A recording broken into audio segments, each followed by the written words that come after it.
오늘 나눌 말씀은 창세기 37장 18절로 24절까지 말씀입니다.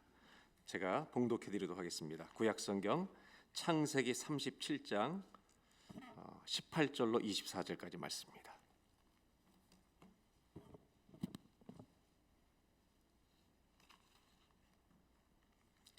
요셉이 그들에게 가까이 오기 전에 그들이 요셉을 멀리서 보고 죽이기를 꾀하여 서로 이르되 꿈꾸는 자가 오는도다. 자, 그를 죽여 한 구덩이에 던지고 우리가 말하기를 악한 짐승이 그를 잡아먹었다 하자. 그의 꿈이 어떻게 되는지를 우리가 볼 것이니라 하는지라. 르우벤이 듣고 요셉을 그들의 손에서 구원하려 하여 이르되 우리가 그의 생명은 해치지 말자. 르우벤이 또 그들에게 이르되 피를 흘리지 말라.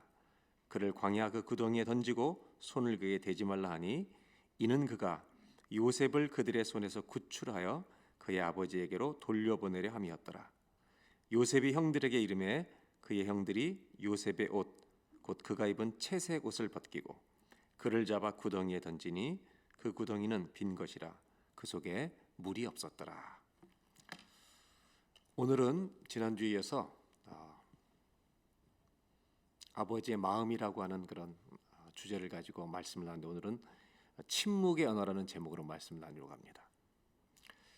모든 사람은 입으로 말하는 언어만 있는 게 아니라 침묵이라는 언어도 가지고 삽니다. 자녀를 키우는 부모들은 자녀를 키우면서 모든 말을 다 하지 못합니다.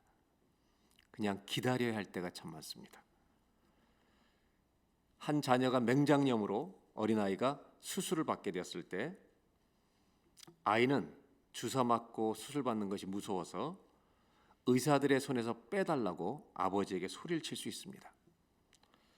그때 아버지는 마치 의사 편에 선 것처럼 아무 말 하지 않습니다. 눈물을 흘리며 사정하는 아들을 도와주지 못한 채 의사의 손에 맡깁니다. 그래야 살기 때문입니다. 이때 말하지 않는 아버지의 언어는 침묵의 언어입니다. 그것은 아이를 살리기 위한 생명의 언어입니다.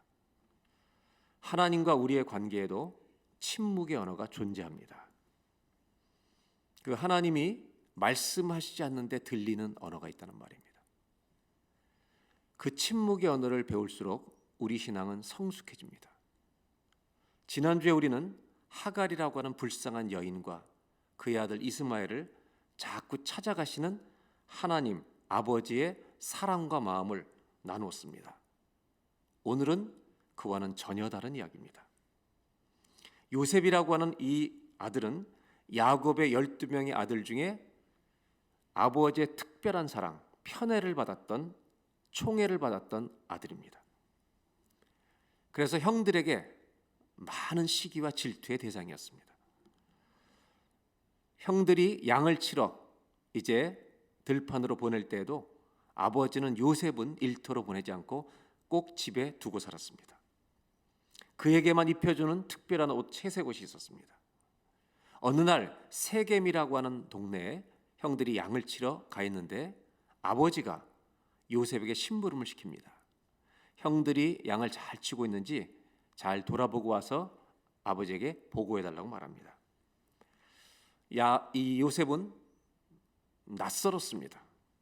집을 떠나 낯선 곳을 향해 이제 걸어갑니다.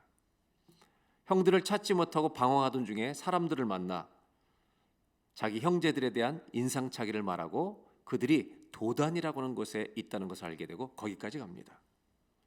드디어 반갑게 요셉은 형들을 찾아서 만나는데 형들은 분노심이 가득한 채 시기심으로 그를 대합니다. 요셉을 전혀 반가워하지 않았습니다. 오늘 읽은 본문이 그런 내용입니다. 그리고 형제들은 꿈꾸는 우리 동생 요셉을 죽이기로 결정합니다. 동생을 죽이려고 하는, 죽일 만큼 미웠던 이 형제들의 이야기는 이 가정 안에 있는 비극의 단면을 보여줍니다. 그들이 제일 먼저 한 것은 아버지가 특별하게 입혀주던 채색 옷을 강제로 벗기는 것이었습니다. 요셉은 안 벗으려고 애를 썼을 것입니다. 형들이 힘으로 그 옷을 찢어서 벗겼습니다. 그리고 구덩이에 던져버립니다. 거기서 죽기를 바랍니다. 그러나 장남이었던 르우벤은 직접 죽이지 말라고 부탁을 하고 구덩이에 던져놓은 채 있는 요셉을 몰래 꺼낼 계획을 갖고 있었습니다. 그러나 그 중에 한 형제 유다는, 넷째 형 유다는 죽이는 것이 좋지 않으니 이를 팔아버리자, 노예로 팔아버리자. 그래서 다시는 이 우리가 시기하는 요셉이라는 동생을 다시는 보지 않도록 멀리 팔아버리자, 노예로. 그리고 돈도 챙기자, 이런 의견을 제안합니다. 그것이 26절로 28절에 이어지는 내용입니다. 26절부터 보겠습니다. 유다가 자기 형제에게 이르되 우리 동생을 죽이고 그의 피를 덮어둔들 무엇이 유익할까? 27절, 자 그를 이스마엘 사람들에게 팔고 그에게 우리 손을 대지 말자. 죽이지 말고 우리 손으로 그를 죽이지 말고 멀리 팔아서 없애버리자. 그는 우리의 동생이요 우리의 혈육이니라 하며 그의 형제들이 청종하였더라. 유다의 말을 잘 들었습니다. 28절, 그때 미디안 사람 상인들이 지나가고 있는지라 형들이 요셉을 구덩이에서 끌어올리고 은 20에 그를 이스마엘 사람들에게 팔매 그 상인들이 요셉을 데리고 애굽으로 갔더라. 이때 요셉의 나이는 17살이었습니다. 누구에게나 인생에는 절망의 순간들이 찾아옵니다. 요셉이라는 소년은 17살. 요셉도 완전한 아이는 아니었습니다. 아버지에게 총애를 받았지만 형제들의 잘못을 일러 바치는 형제들 사이에 의리는 없었던 그런 고자질쟁이였습니다. 그렇지만 이 동생을 팔아버리는 형제들의 태도는 너무 심한 것처럼 보입니다. 그리고 심지어 노예로 팔려갔다는 것은 그의 인생의 미래는 어둠이라는 것을 상징합니다. 신기한 것은 하갈이 광야로 쫓겨났을 때 그렇게 찾아가시던 하나님이 요셉에게는 한마디도 없으시다는 것입니다. 이것을 하나님의 침묵이라고 말할 수 있습니다. 요셉은 절망의 순간을 직면해야 했습니다. 자신의 정체성은 요셉이 아니라 채색옷이 아니라 절망입니다. 이런 요셉을 향해 하나님은 한 말씀도 안 하고 계십니다. 정말일까? 하나님이 요셉에게 해주고 싶으신 말씀은 없었을까라고 하는 것이 저의 관심사입니다. 하갈에게 그렇게 자상하셨던 하나님이 요셉에게는 한마디도 하시고 싶은 말씀이 없었을까? 그의 침묵 속에는 과연 주님의 언어가 없는 것일까? 성경 속에 그 흔적이 있을까 없을까? 저는 궁금합니다. 여러분 어떻게 생각하세요? 하나님이 요셉에게 뭔가 말씀하셨을 것 같은 흔적이라도 있지 않을까요? 있을까요? 없을까요? 있어요? 없어요? 틀려도 괜찮아요? 있어요? 없어요? 있기를 바라요. 있기를 바라요. 있어야만 해요. 그리고 저는 그 흔적들을 우리가 찾으면 좋겠습니다. 결국 팔려서 애굽까지 팔려갑니다. 미디안 사람들에 의해서 애굽에 팔려가고 애굽의 바로의 시위대장 보디발의 집에까지 팔려갑니다. 39장 1절부터 3절까지 보겠습니다. 흔적이 있습니다. 요셉이 이끌려 애굽에 내려가매 바로의 친위대장 애굽 사람 보디발이 그를 그리로 데려간 이스마엘 사람의 손에서 요셉을 사니라. 요셉을 보디발이 샀습니다. 노예였습니다. 2절입니다. 여기 흔적이 나오는데 다 같이 한번 읽겠습니다. 여호와께서 요셉과 함께 하심으로 그가 형통한 자가 되어 그의 주인 애굽 사람의 집에 있으니. 흔적이 있습니다. 언어는 없습니다. 흔적이 있습니다. 한번 따라 하실까요? 여호와께서 요셉과 함께 하심으로. 아멘. 아무 말씀은 안 하셨습니다. 그런데 함께 하셨다고 합니다. 그래서 그로 하여금 형통하게 했다. 이것은 요셉만 느낀 게 아닙니다. 3절입니다. 그의 주인이 여호와께서 그와 함께 하심을 보며 하나님이 요셉과 동행하고 있다. 하나님이 함께 하시는 것을 보기도 했지만 이 말에는 요셉이 하나님께 기도하며 살았다는 것도 의미할 수 있습니다. 그리고 그한테 맡기면 모든 게 잘 되는 겁니다. 감리교회를 시작했던 존 웨슬리는 이렇게 얘기합니다. 그리스도인이 이 땅에 가지고 있는 모든 것 중에 the best, 최고는, the best는 God is with us, 주님이 함께 하신다는 것이다. 이렇게 말했습니다. 요셉은 주님과 함께하는 그 삶을 통해 그 집안을 형통케 하셨으므로 보디발은 그 집 전체를 관리하는 총무가 됩니다. 인생이 약간 풀리는 것처럼 보입니다. 그러나 끝이 아닙니다. 보디발의 아내의 유혹을 끝까지 거절하다가 누명을 쓰고 감옥에 갇히게 됩니다. 요셉의 옷을 붙드는 보디발의 아내를 향해 겉옷을 버리고 그 유혹원장을 뛰쳐나옵니다.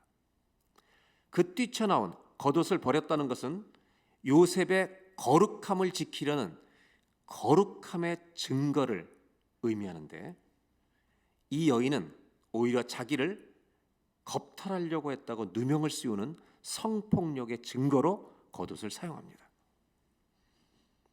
요셉은 결국 감옥에 갇힙니다. 죄명은 성범죄자입니다. 또 절망입니다. 창세기 39장 19절 20절입니다. 그의 주인이 자기 아내가 자기에게 이르기를, 보디발이 아내 얘기를 듣습니다. 당신의 종이 요셉이 내게 이같이 행했다는 말을 듣고, 이 옷이 증거라고 심히 노합니다. 20절, 이에 요셉의 주인이 그를 잡아오게 가더니 그 옥은 왕의 주수를 가두는 곳이었더라. 누명을 쓰고 감옥에 대한 절망인데요. 그 마지막 분에 그러나 요셉이 옥에 갇혀 있지만, 요셉에게 갇혔으나 뭔가 다른 일이 일어날 것을 예고하고 있습니다. 하나님은 팔려갈 때도 아무 말도 없으셨고 감옥에 들어가도 아무 말이 없습니다. 그런데 흔적이 있습니다. 20절 요셉이 옥에 갇혔으나 그렇게 되어 있는데요. 21절을 보겠습니다. 다 같이 읽겠습니다.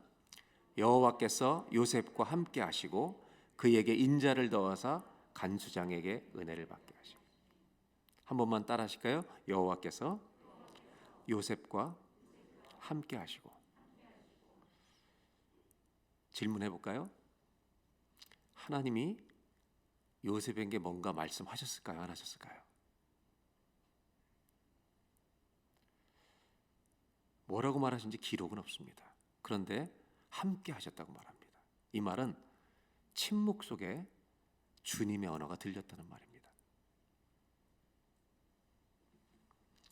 이렇게 설명하는 것이 맞을 것 같습니다. 오히려 팔려갈 때도 주님은 침묵하셨습니다.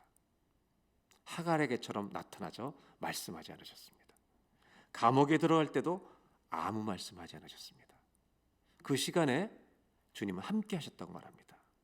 그래서 어떻게 표현하는 것이 저는 맞다고 생각하냐면, 하나님은 요셉과 함께 이 시간을 같이 걸어주셨습니다. 그렇다면 우리는 함께 하셨다는 주님이 침묵하시는 그런 함께 하신 주님이라고 하는 이 언어와 표현을 가지고 팔려가던 현장으로 가봐야 합니다. 요셉이 형들의 버림을 받고 팔려갈 때도 주님은 함께 하셨다고 믿으십니까, 여러분? 그렇다면 아무 말씀 안 하시지만 함께 하신 주님은 요셉에게 뭐라고 말씀하셨을까요? 이 대답을 여러분들이 해주셔야 설교가 끝이 납니다. 이 대답이 없으면 철회합니다. 오늘 집에 못 가는 겁니다. 하나님의 침묵의 언어는 요셉을 버리겠다는 언어가 아닙니다. 가슴 아파하시는 주님도 아파하시는 언어입니다. 여러분의 자녀 중에 딸이 결혼한 지 1년도 못 돼요. 이혼합니다. 그리고 집에 들어온다면 부모는 많은 말을 할 수 없을 것입니다. 그저 곁에 있을 뿐입니다. 헛된 소망으로 화려한 말을 함부로 나열하지 않을 것입니다. 기다려줄 것입니다.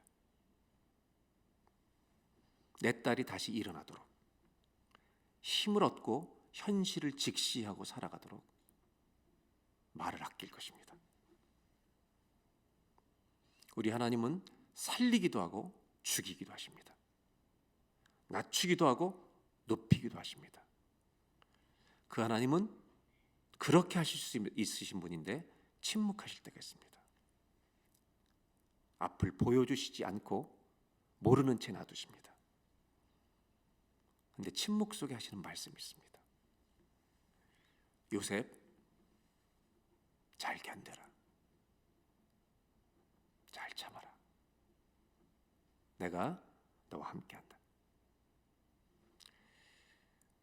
내가 너와 언제나 옆에 있다.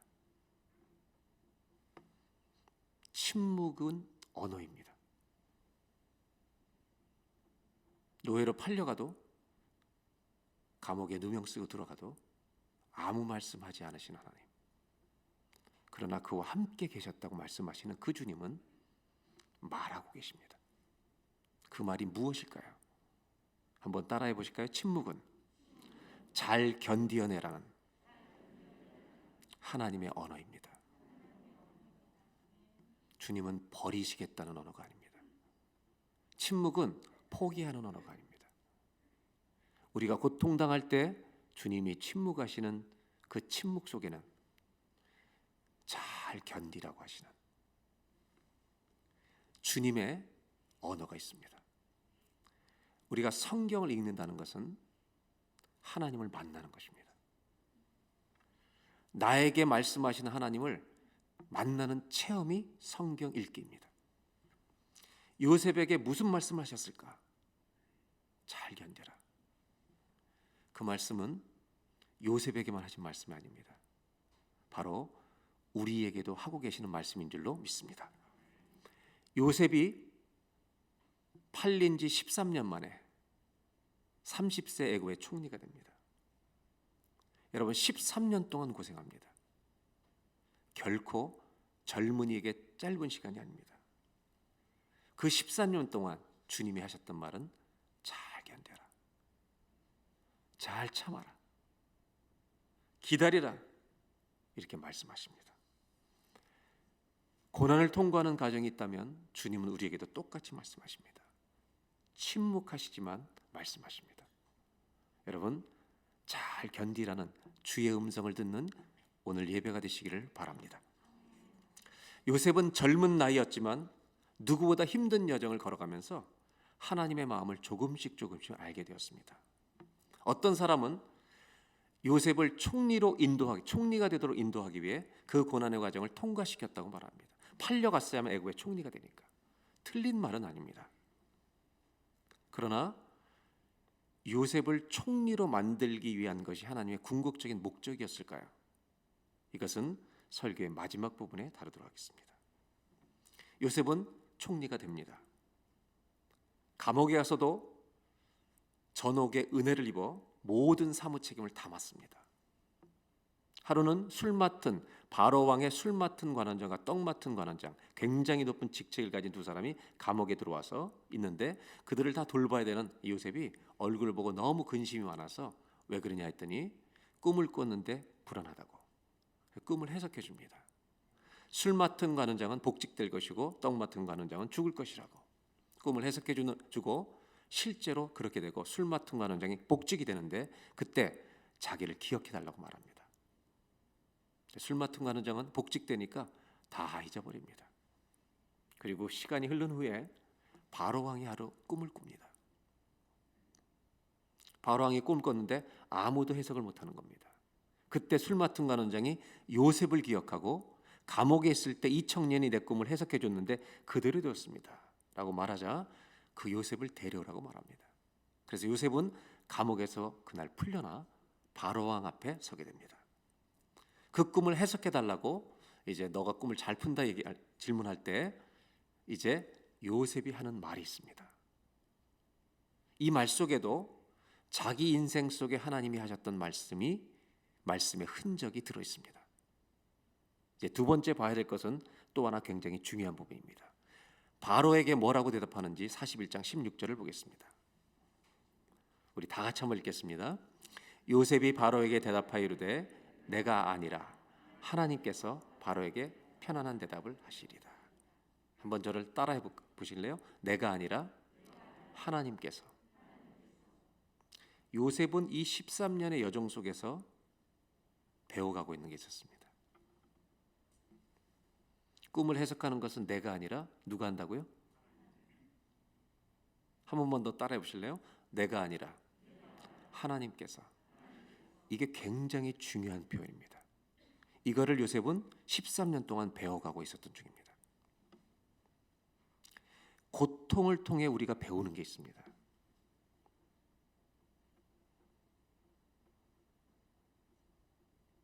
고통은 내 힘으로 이기는 게 아닙니다. 하나님이 도와주셔서 이길 줄로 믿습니다. 이 고통의 세월 속에서 하나님의 언어를 배우게 됩니다. 하나님 말씀하신 걸 듣게 됩니다.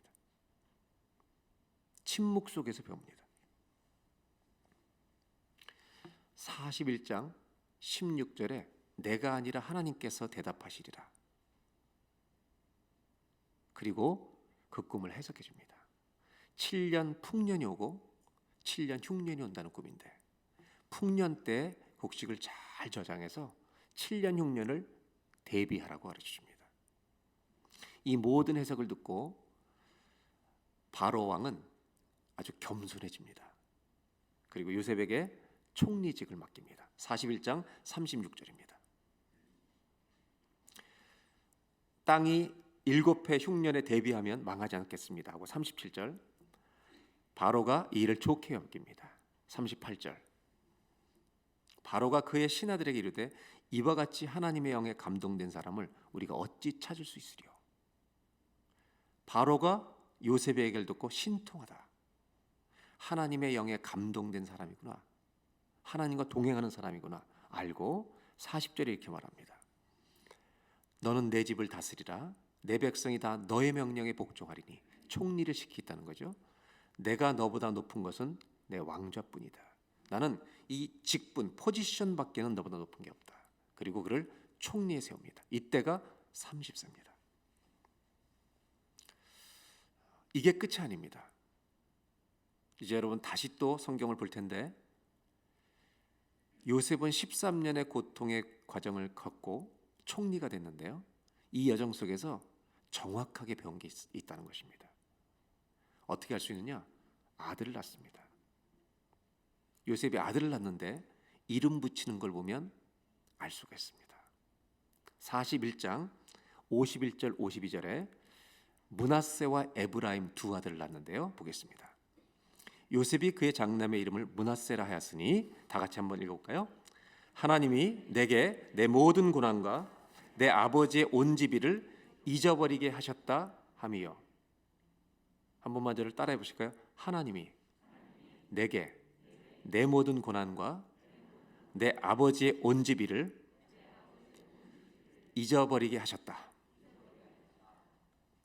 므낫세 이름의 뜻이 뭔지 아세요? 고난을 다 잊어버리게 하셨다. 제가 지금 반복하고 있는 표현 하나가 있습니다. 51절에 한 번만 따라 하실까요? 하나님이 내가 아니라 하나님이 두 번째 아들입니다. 52절 차남의 이름을 에브람이라 하였으니 다 같이 읽겠습니다. 하나님이 나를 내가 수고한 땅에서 번성하게 하셨다. 수고라는 말, 고난이란 말을 반복합니다. 고난과 수고에서 고난에서 고난을 잊어지게 있게 하시고 수고한 고난의 땅에서 나를 열매 맺게 하셨다. 누가요?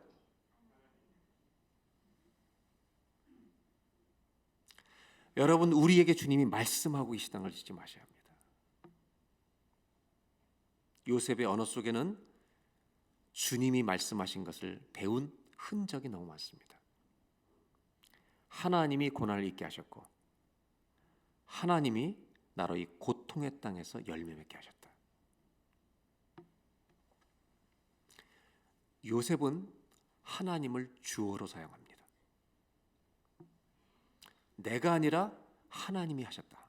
하나님이 해주셨다. 여러분, 요셉이 고통을 준 형제들만 기억했다면 인생은 분노가 됩니다. 그가 나를 이렇게 만들었다. 요셉을 읽어보면 하나님이 그를 만지셨습니다. 그게 많은 말씀을 하셨습니다. 나에게 고통 준 사람을 기억하고 주어로 삼으면 인생은 분노로 가득 찰 것입니다. 그러나 고통 중에 베푸신, 인도하신, 함께 걸어주신 하나님을 기억하면 저와 여러분의 인생은 승리가 되고 간증이 될 줄로 믿습니다. 요셉은 이렇게 말하는 겁니다. 고난이 없지 않았습니다. 고난, 수고, 이 suffering, 이 땅에서 살아왔습니다. 그러나 하나님께서 지나오게 하셨고 이기게 하셨습니다. 이것이 요셉의 고백입니다. 온 땅에 흉년이 들고 형들이 양식을 구하러 오면서 애굽에 구하러 오면서 이 이야기는 반전이 일어납니다.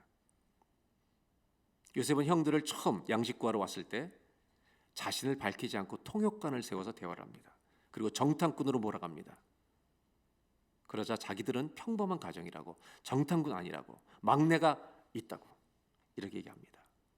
그러면서 하는 설명을 요셉 앞에서, 요셉이 자기 동생인지 모르고 총리니까 감히 얼굴도 못 쳐다보는데 자기들의 상황을 설명하는 이야기를 잠깐 보겠습니다. 42장 13절. 의심하는 요셉을 향해 이렇게 말합니다.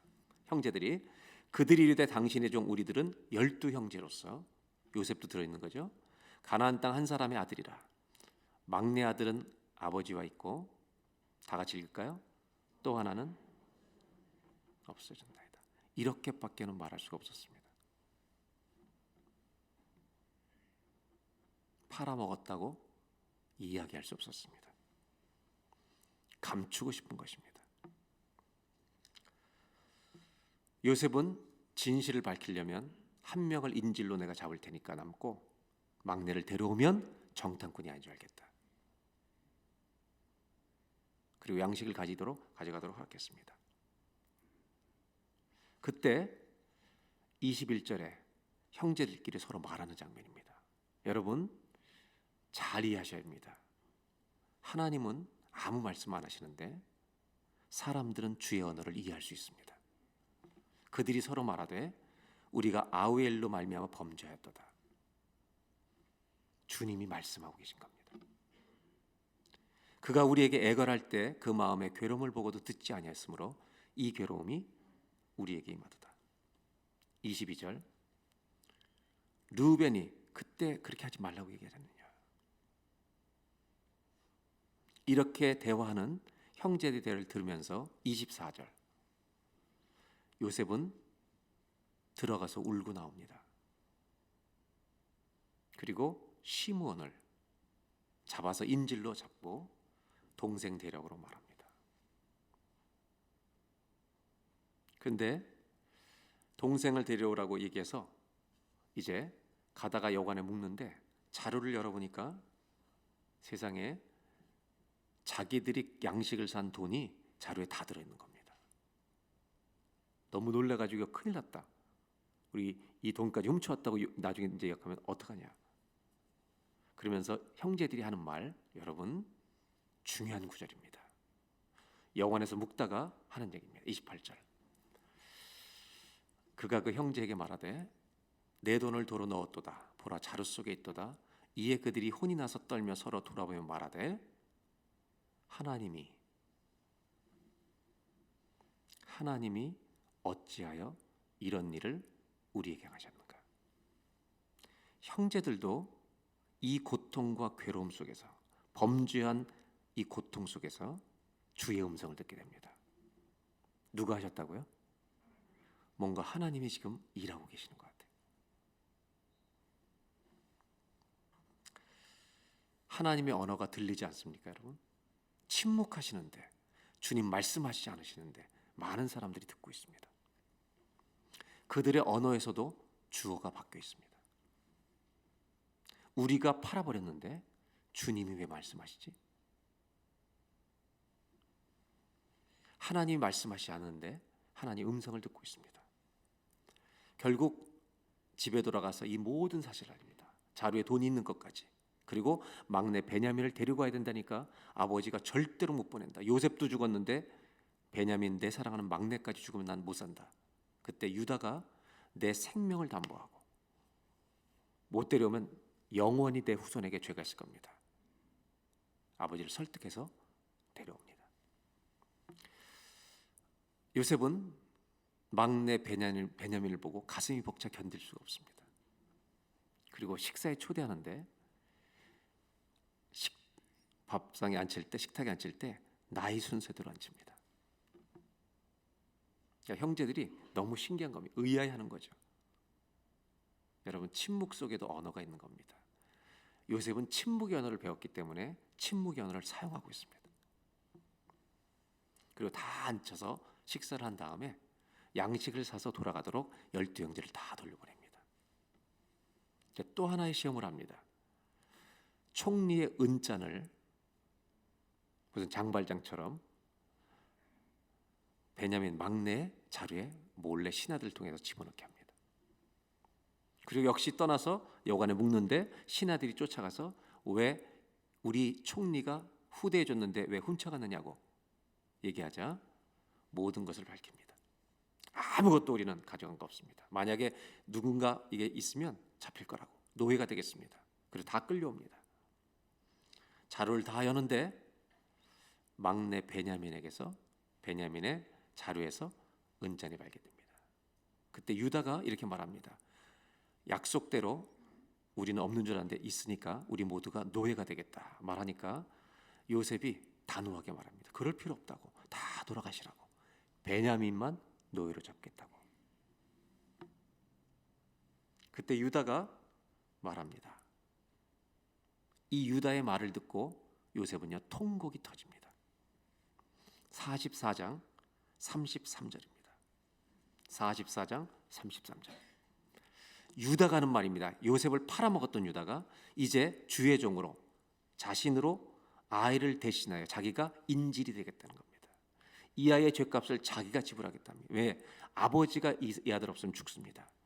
대신 머물러 있어 내 주의 종이 되게 하시고 아이는 형제들과 함께 올려보내십시오.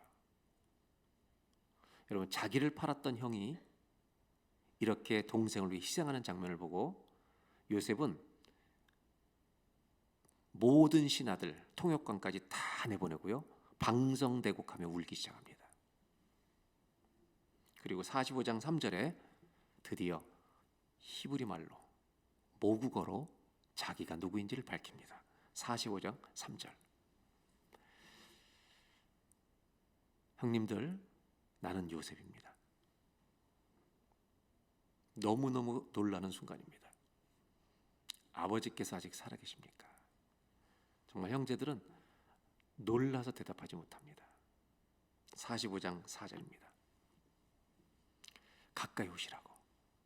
그리고 하는 말이 나는 당신들의 요셉이니 당신들이. 자, 주어가 당신들이 애굽의 판자가 납니다. 그런데 이들에게 하나님이 어떤 일을 행하셨는지를 가르쳐줍니다. 5절입니다. 당신들이 나를 팔았다고 염려하지 마십시오. 하나님이 우리 모두를 구원하시려고 보내신 것입니다. 자신의 인생을 상처로 해석하지 않고 하나님이 인도하셨다고 해석합니다. 여러분, 주어를 바꾸는 것은 인생을 다르게 해석하는 비밀이 됩니다.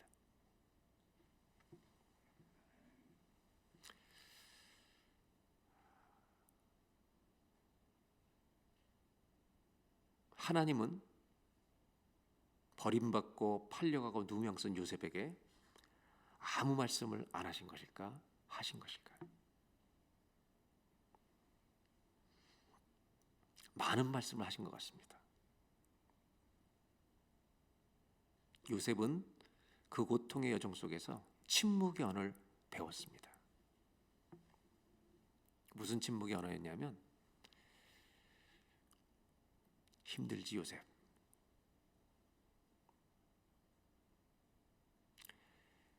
형들이 너를 버렸다고 낙심하지 마라. 네 인생은 형들이 주어가 아니라 하나님이 주어다. 내가 인도하고 있다.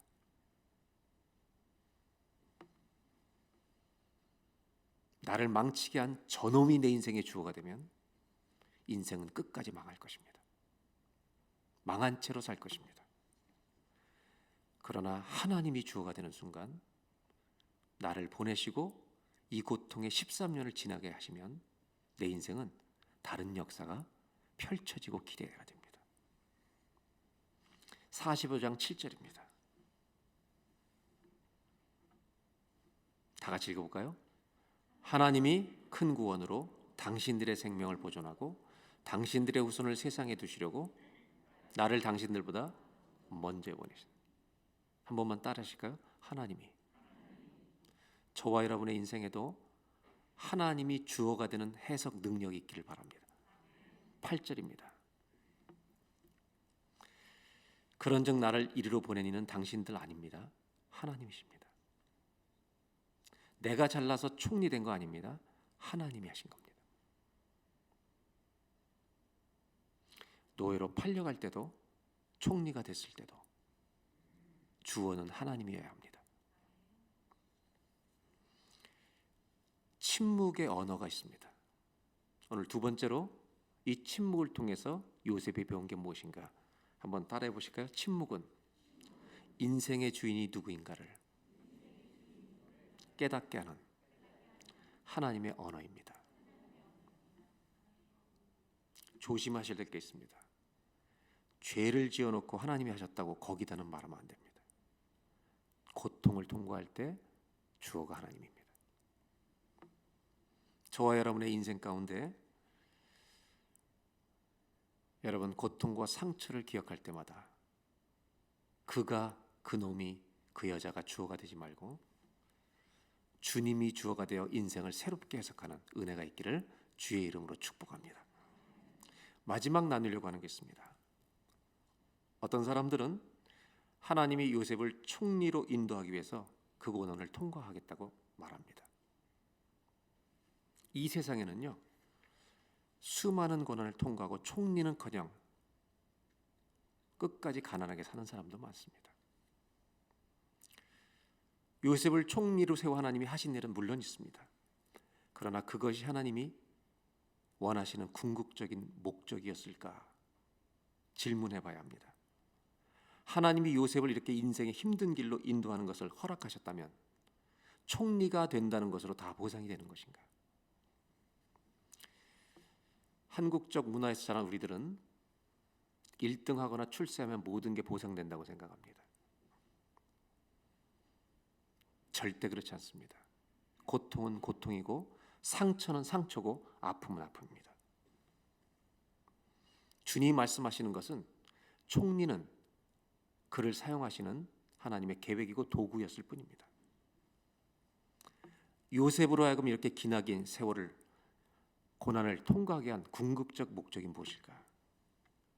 이것은 우리 모든 사람을 향해 동일한 목적입니다. 총리가 안 돼도 고난을 통과하게 하는 목적은 다 똑같습니다. 요셉은 아버지를 모시고 형제들에게 올라와 다 살자고, 내가 다 정말 넉넉히 공개 봉양하겠다, 모든 가족을 돌보겠다고 말합니다. 45장 11절입니다. 다 같이 읽겠습니다. 흉년이 아직 5해가 있으니 내가 거기서 아버지를 봉양하리이다. 아버지와 모든 사람에게 부족함이 없도록 하겠나이다 하더라고 전하십시오. 다 올라옵니다. 고센 땅에 모시고 봉양을 합니다. 모든 가족을 돌봅니다. 그러다가 아버지 야곱이 세상을 떠납니다. 야곱이 세상을 떠나자 형제들은 불안해집니다. 아버지 때문에 살려줬었는데 아버지 돌아가셨으니 복수할까 봐 염려가 됩니다. 그래서 거짓말을 만듭니다. 50장 17절. 너희는 이같이 요셉에게 이르라. 이제 아버지가 이렇게 말했다고 요셉에게 얘기하는 거예요. 형들이 말을 지어서 하는 겁니다. 너희 형들이 내게 악을 행하실지라도 이제 바라건대 그들의 허물과 죄를 용서하라 하셨나니, 그 다음 당신 아버지의 하나님의 종들인 우리 죄를 이제 용서하소서. 형들이 요셉에게 용서해달라고 부탁합니다. 요셉이요, 이미 용서했는데, 다 먹이고 있는데 그들이 그에게 하는 말을 들을 때 울었더라라고 말합니다. 너무 가슴이 아파서 웁니다. 아니, 아직도 죄인으로 사는 거야? 나는 다 잊었는데. 그리고 요셉이 하는 말입니다. 20절 21절 마지막입니다. 당신들은 나를 헤아려 했으나 하나님은, 주어 하나님은 그것을 선으로 바꾸사 내 인생의 주어는 주님이십니다. 오늘과 같이 많은 백성의 생명을 구원하게 하시려 하셨나니,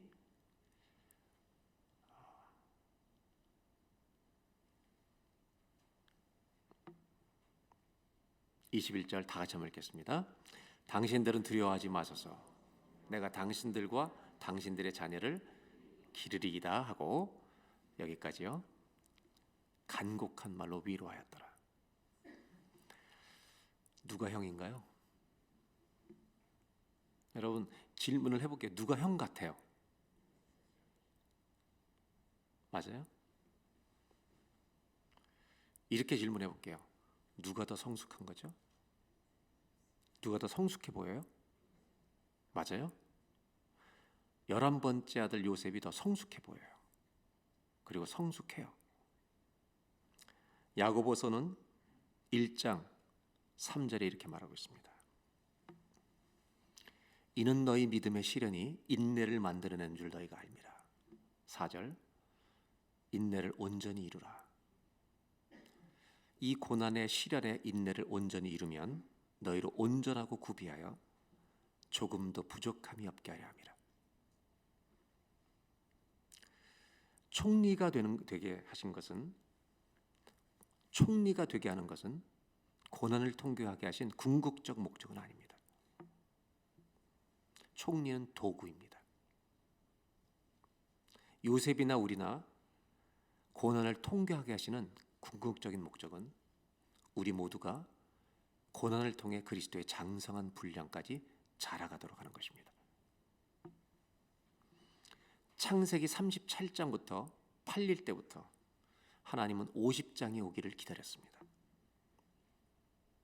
요셉이 잘 참고 견뎌서 총리가 되기만을 기다리신 것이 아니라 인격적으로 성숙해지고 주님을 닮아가는 사람이 되기를 기다리고 계셨습니다. 주님의 목표는 저와 여러분을 향해 똑같습니다. 가난한 것, 부자가 되는 것, 종이 되는 것, 총리가 되는 것이 아닙니다. 어떤 자리에 있든지 성숙해지는 것입니다.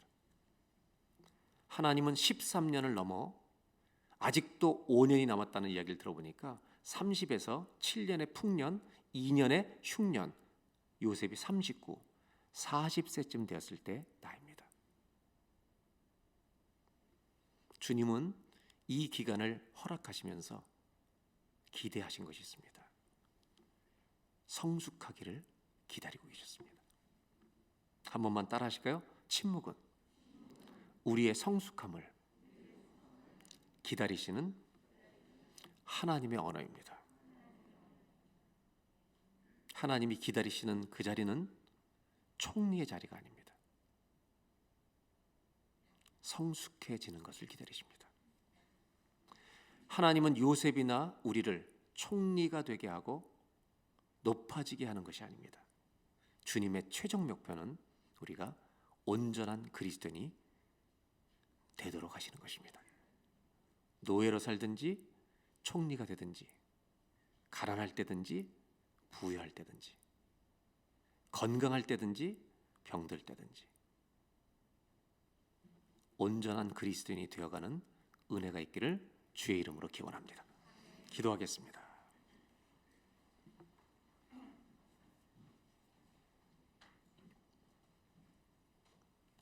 시간 다 같이 한번 기도할 때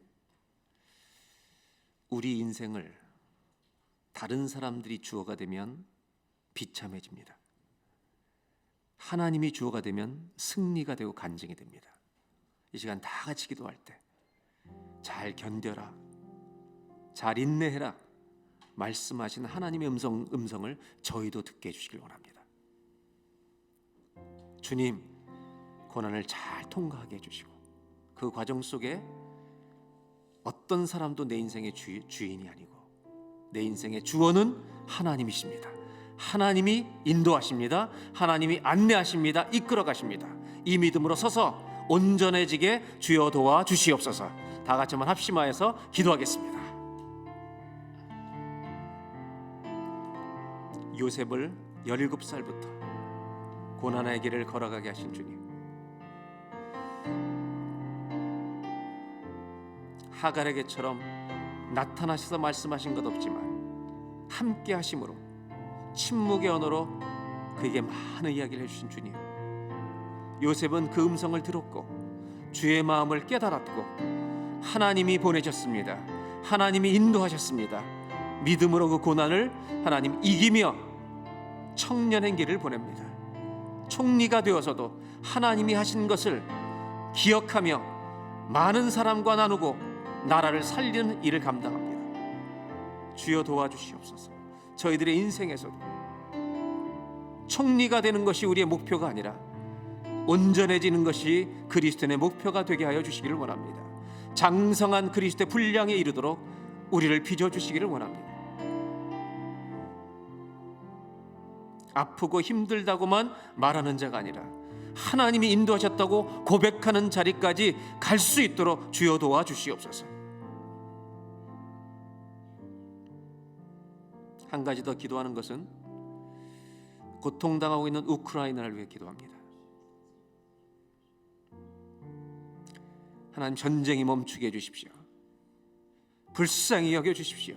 울고 있는 우크라이나 민족을 주여 기억하여 주옵소서. 소련의 지도자에게 주님이 말씀하셔서 멈추게 하여 주시길 원합니다. 다 같이 한번 기도하겠습니다. 하나님 아버지, 일방적인 피해를 당하고 있는 우크라이나 민족을 기도합니다. 그 나라를 위해 기도합니다. 주여 불쌍히 여기시고 정말 잘 이 어려운 시기를 견디게 해주시고 절망으로 하나님 나라 떨어지지 않도록 도와주시고 온 세계가 응원하고 있습니다.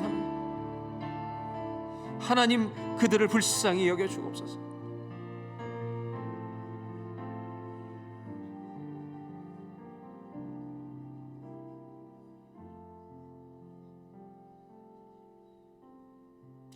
하나님 아버지, 신앙생활의 여정을 겪으면서 걸어가면서 침묵하시는, 그러나 말씀하시는 주님의 언어를 듣고 배우는 저희가 되게 하여 주옵소서. 우리를 향한 주님의 궁극적인 목적은 총리가 되는 것이 아닙니다. 주님을 닮아가는 것입니다. 그런 온전한 그리스도인이 되어가도록 저희를 빚어 주시옵소서. 예수님의 이름으로 기도합니다.